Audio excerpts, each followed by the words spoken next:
ओम शांति। अॼु जी मुरली जी तारीख़ है 25/7/2021। अॼु अविक बाबा जो रिवाइज कोर्स 20/2/1988। अॼु मुरली में टॉपिक आहे तन मन जी थकावट मिटाइण जो साधन आहे शक्तिशाली यादि। 88। अॼु परदेश बाप पंहिंजे अनादि देशवासी ऐं आदि देशवासी सेवा अर्थ सभी विदेशी अहिड़े ॿारनि सां मिलण लाइ आया आहिनि। बाप दादा ॼाणंदा आहिनि कि इहे ई मुंहिंजा सिकीलदा लाडला ॿार आहिनि। अनादि देश परम धाम निवासी ऐं सृष्टि जे आदि जे हिन भारत भूमि में जॾहिं सत्युग स्वदेश हुयो, पंहिंजो राज्य हुयो जंहिंखे सभी भारत चईंदा आहिनि, त अनादि में बि इन भारत देशवासी हुयो था। इन भारत भूमि में ब्रह्मा बाप सां गॾु गॾु राज्य कयो था।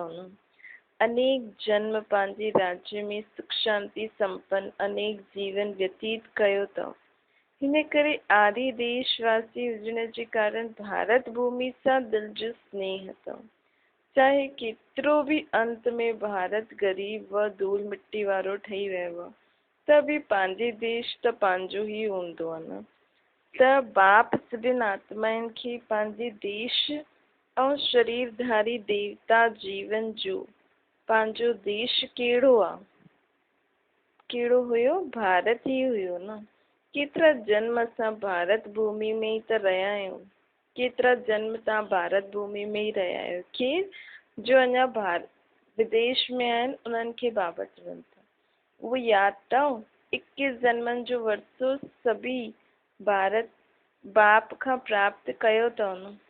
हिन करे 21 जन्मनि जी त गारंटी आहे कि तव्हां भारत में ई रहियो। पोइ बि हर हिकु आत्मा कई जन्म भारत में ई गई हुई आहे। छो जी ब्रह्मा बाप जी जेके समीप आत्माएं हूंदियूं आहिनि, समान ठहिण वारी आत्माएं हूंदियूं आहिनि, वो ब्रह्मा बाप सां गॾु गॾु आपे ही पूज आपे ही पुजारी जो पाठ बि वॼाईंदियूं आहिनि। द्वापर युग खां पहिरियों भगत तव्हां ब्रह्मण आत्माउनि जा भगत तव्हां ब्रह्मण आत्मा ई ठहिया आहियो।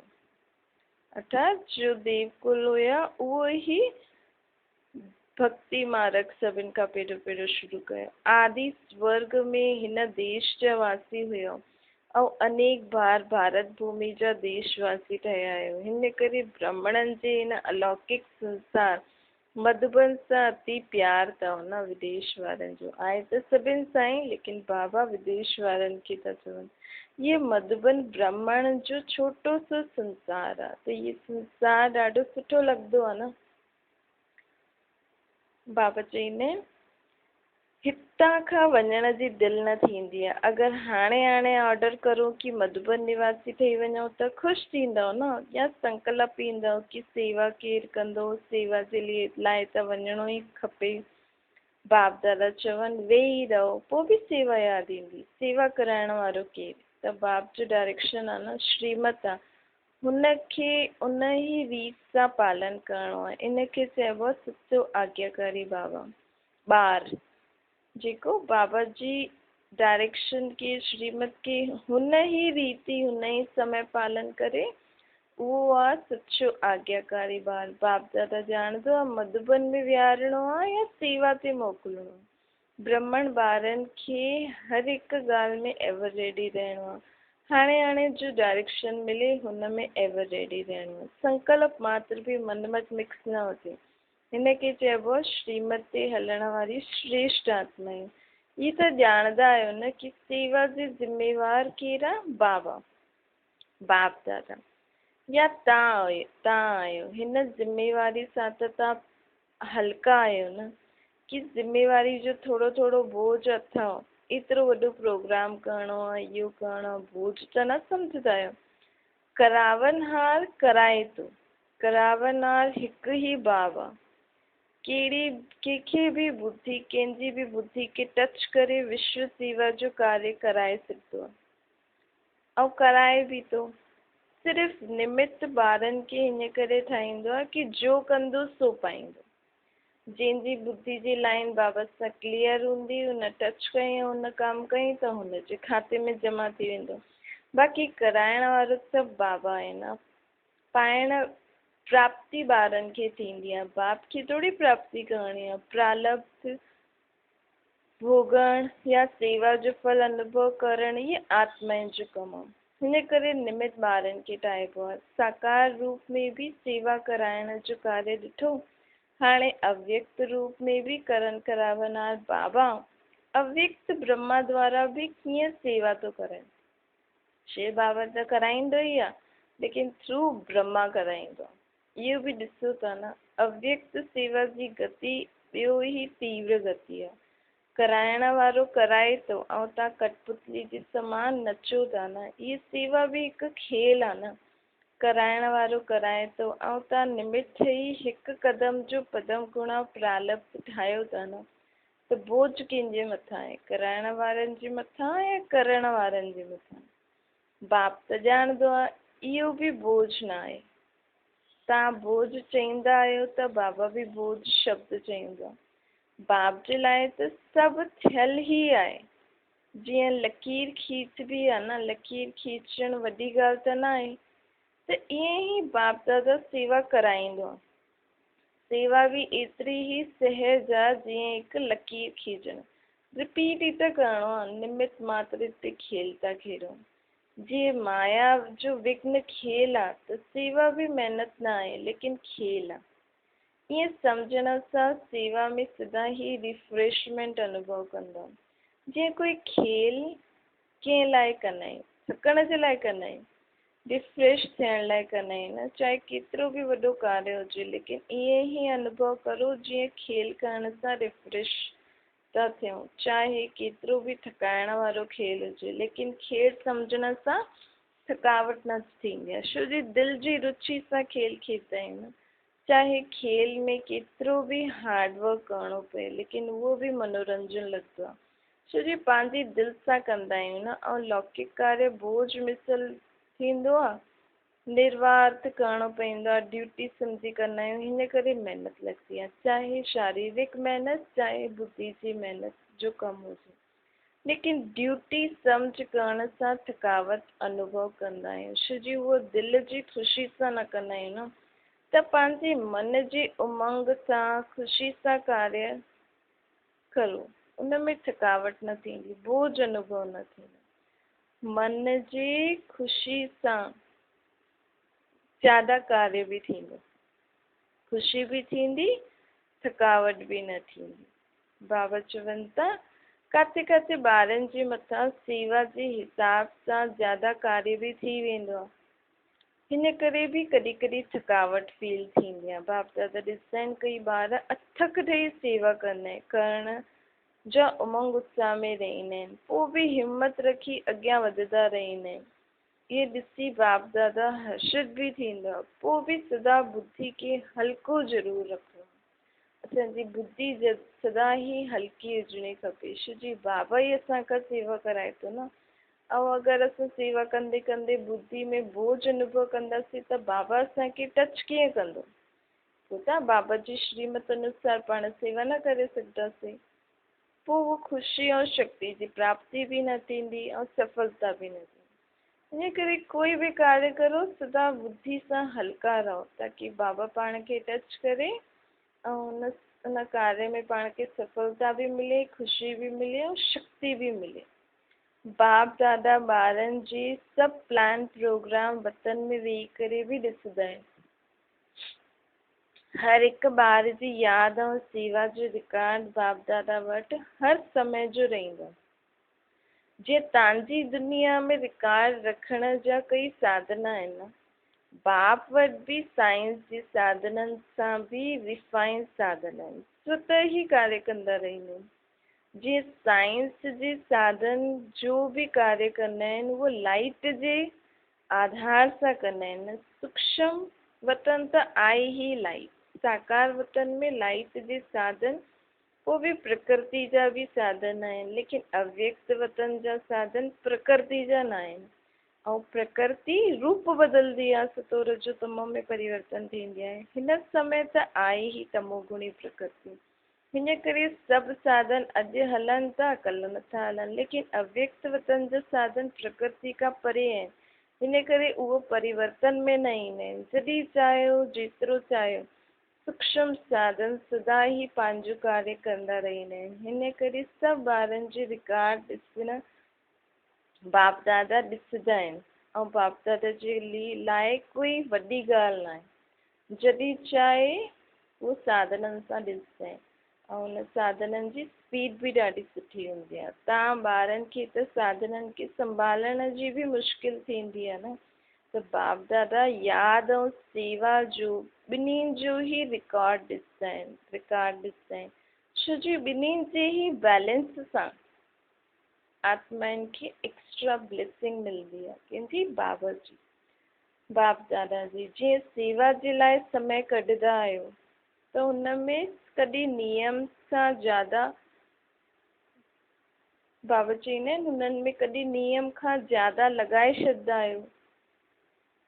सेवा में समय लॻाइण सुठी ॻाल्हि आहे, सेवा जो बल त मिलंदो आहे। सेवा में बिज़ी थियण जे करे नंढी नंढी ॻाल्हियुनि खां बि बची वेंदा आहियूं, लेकिन ज़्यादा सेवा करण सां ख़ुशी त थींदी आहे, हिम्मत से बलियार बि वेंदा आहिनि, लेकिन जो सेवा यादि में उन्नति में थोरो बि रुकावट आणण जो निमित थी वेंदी आहे, त उहो सेवा जो समय खे कमु करणो खपे।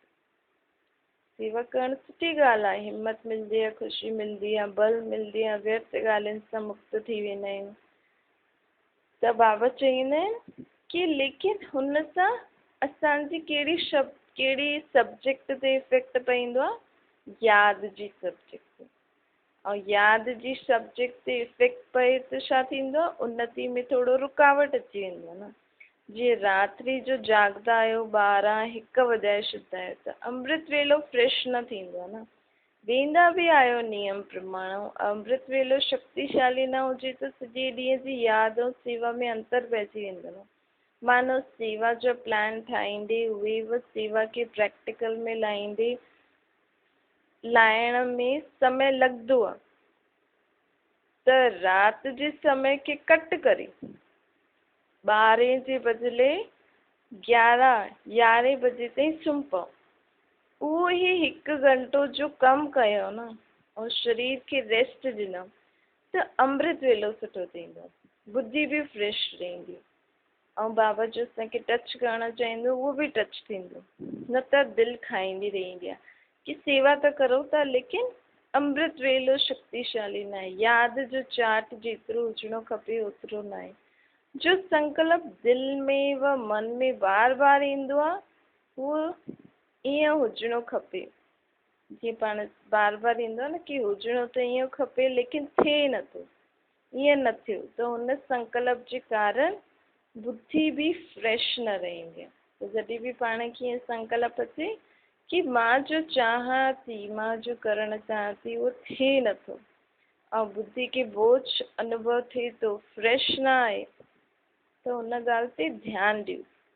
बुद्धि अगरि फ्रेश आहे त फ्रेश बुद्धि सां 2-3 घंटे जो कमु बि 1 घंटे में पूरो थी सघंदो आहे। अगरि थकल हुई बुद्धि में टाइम ज़्यादा, बाबा चईंदा थकल हुई बुद्धि में टाइम ज़्यादा लॻी वेंदो आहे। इहो अनुभव त अथव। जेतिरी बुद्धि फ्रेश रहंदी आहे, शरीर जे हिसाब सां बि फ्रेश, ऐं आत्मिक उन्नति जे रूप में बि फ्रेश, त डबल फ्रेशनेस ताज़गी रहंदी आहे। त 1 घंटे जो कार्य अधु घंटे में करे छॾंदा आहियूं। हिन करे सदैव पंहिंजी दिनचर्या में फ्रेश बुद्धि रखण जो अटेंशन रखो। ज़्यादा सुम्हण जी बि आदत न हुजे, लेकिन जो आवश्यक समय शरीर जे हिसाब सां खपे उन ते अटेंशन ॾियो। कॾहिं कॾहिं कोई सेवा जो चांस हूंदो आहे, मास 2 मास में 2-4 बार देरी थी वई अमृत वेले, उहा ॿी ॻाल्हि आहे, लेकिन अगरि नियम रूप सां शरीर थकल हूंदो, यादि में फ़र्क़ु पइजी वेंदो। जीअं सेवा जो प्रोग्राम ठाहींदा आहियो, 4 घंटे जो समय कढंदा आहियो, त कढंदा आहियो न, यही याद जो समय भी निश्चित कढो, इनखे भी आवश्यक समझी विधि सां पंहिंजो प्रोग्राम ठाहियो। सुस्ती न हुजे, लेकिन शरीर खे रेस्ट ॾियो। हिन विधि सां हलो, छो जी जीअं जीअं ॾींहं गुज़रंदा सेवा त ॿियो ई तीव्र गति सां अॻियां वधण वारी आहे। तव्हां सम्झंदा आहियो? अच्छा, इन वर्ष कार्य पूरो थी वेंदो, पोइ रेस्ट करे छॾंदासीं, ठीकु थी वेंदासीं। याद में बि पोइ ज़्यादा, याद जो बि चार्ट ज़्यादा वधाईंदासीं। लेकिन सेवा जा कार्य त दिन प्रतिदिन नया नया वधंदा ई रहंदा आहिनि। इन करे सदा ही बैलेंस रखो। अमृत वेलो फ्रेश हुजे, पोइ उहो ई कमु सॼे ॾींहं में समय प्रमाण करो त बाप जी ब्लेसिंग बि एक्स्ट्रा मिलंदी। ऐं बुद्धि बि फ्रेश थियण जे कारण ॾाढी जल्दी ऐं सफलतापूर्वक कार्य थी वेंदो। सम्झो? बाप दादा ॾिसंदा आहिनि कि ॿारनि में उमंग त ॾाढो आहे, हिन करे शरीर जो बि न सोचंदा आहिनि। उमंग उत्साह सां अॻियां वधनि था, अॻियां वधिणो ई आहे, बाबा खे सुठो लॻंदो आहे। पोइ बि बैलेंस ज़रूरी आहे। बस चईंदा रहंदा आहियो, हलंदे फिरदे हलंदा रहंदा आहियो, लेकिन कॾहिं कॾहिं जीअं ॾाढो कमु थी वेंदो आहे त ॾाढे कम में हिकु त बुद्धि जी थकावट जे कारण जेतिरो चाहींदा आहियूं ओतिरो न करे पाईंदा आहियूं, ऐं ॿियो ॾाढो कमु हुजण जे कारण थोरो सो बि कंहिं द्वारा थोरी हलचल थींदी आहे त थकावट जे कारण चिड़चिड़ोपन अची वेंदो, हुन में ख़ुशी घटि थी वेंदी आहे। जीअं अंदरि ठीकु रहंदा, सेवा जो बल बि मिलंदो ऐं ख़ुशी बि मिलंदी। पोइ शरीर त पुराणो आहे न, हिन करे टू मच में बि न वञो, बैलेंस रखो। याद जे चार्ट ते थकावट जो असर न हुजणो खपे। जेतिरो सेवा में बिज़ी रहंदा आहियो, बल्कि केतिरो बि बिज़ी रहो, लेकिन थकावट मिटाइण जो विशेष साधन हाणे पापा ॿुधाइनि था। भले तव्हां सेवा कंदा आहियो, लेकिन सेवा कंदे कंदे जो थकावट ईंदी आहे, उनखे मिटाइण जो साधन आहे हर घंटे 2 घंटे में 1 मिनट भी शक्तिशाली याद जो अवश्य समय कढो। 1 मिनट।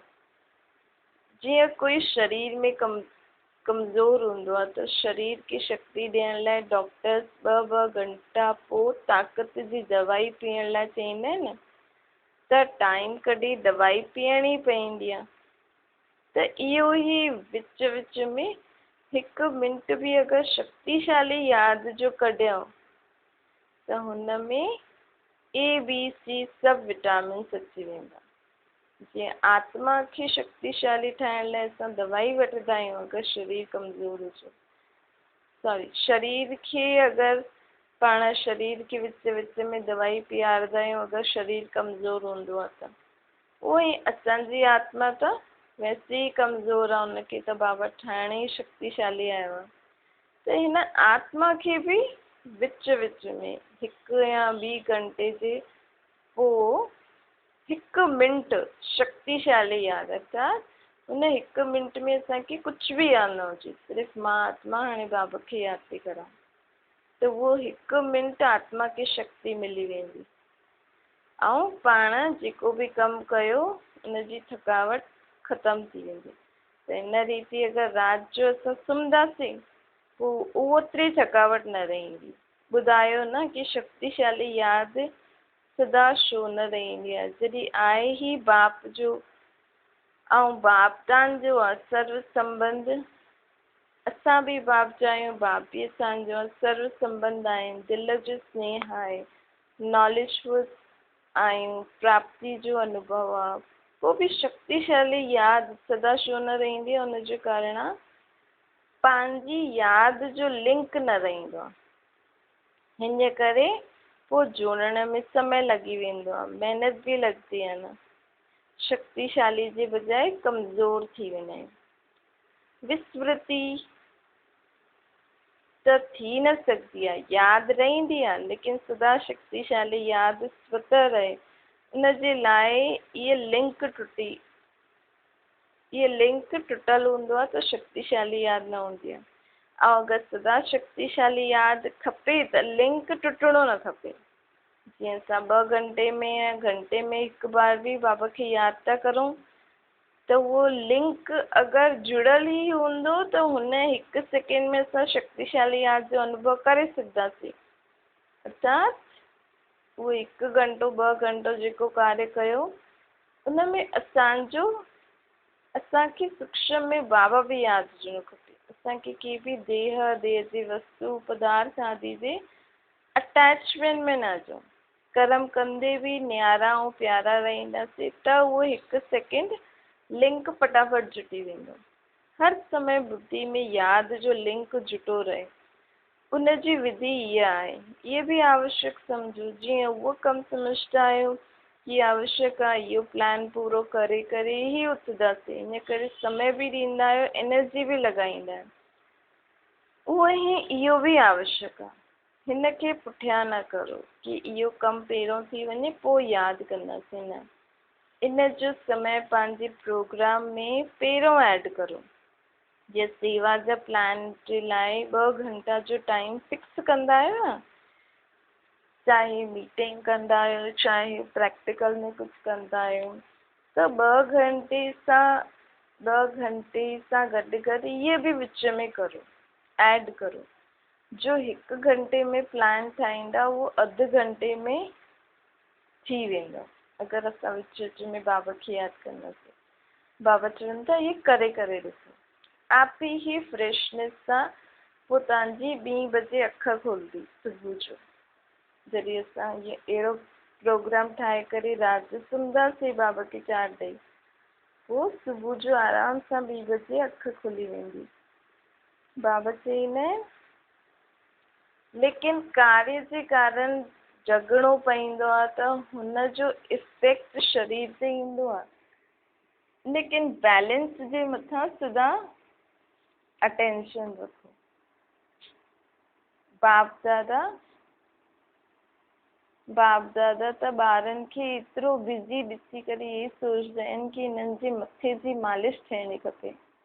लेकिन समय कढी करे त समय अगरि कढंदव, वतन में ईंदव त बाप दादा मालिश बि कंदा। उहो बि अलौकिक हूंदी। जीअं लौकिक मालिश लौकिक मालिश वांगुरु न हूंदी, उहा अलौकिक हूंदी। उन सां हिकदमि फ्रेश थी वेंदा। 1 सेकेंड बि शक्तिशाली यादि तन ऐं मन ॿिन्हिनि खे फ्रेश करे छॾंदी आहे। बाप वतन खां आयो आहे न, ऐं तव्हां वतन में अगरि ईंदव, बाबा बि ईंदो आहे, ऐं पाण बि अगरि समय कढी करे बाबा वटि बि वतन में वञो त जो संकल्प कंदा उहो पूरो थी वेंदो। चाहे शरीर जी थकावट हुजे, दिमाग़ जी, चाहे स्थिति जी थकावट हुजे, बाप त आयो ई आहे थकावट उतारण लाइ।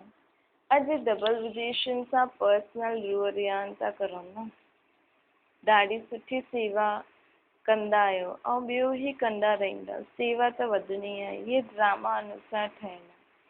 केतिरो बि तव्हां सोचो, हाणे त ॾाढो थी वियो, लेकिन ड्रामा जी भावी ठहियल आहे। हिन करे सेवा जा प्लान्स निकिरंदा ई रहंदा ऐं तव्हां सभिनि खे निमित ठही करिणो ई आहे।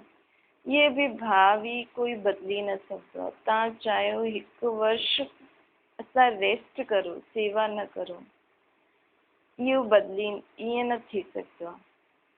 सेवा सां फ्री थी करे वेही न सघंदव। जीअं यादि ब्रह्मण जीवन जी खुराक आहे, हूअं ई सेवा बि जीवन जी खुराक आहे न। बिना खुराक जे कॾहिं कोई रही न सघंदो आहे। लेकिन बैलेंस ज़रूरी आहे। एतिरो बि ज़्यादा न करो जो बुद्धि ते बोझ पए, ऐं एतिरो बि न करो जो अलबेला थी वञे। मतिलबु बिल्कुलु ई सेवा छॾे छॾो त अलबेलो थी वेंदो। न बोझ हुजे न अलबेलोपन हुजे। हिनखे चइबो आहे बैलेंस।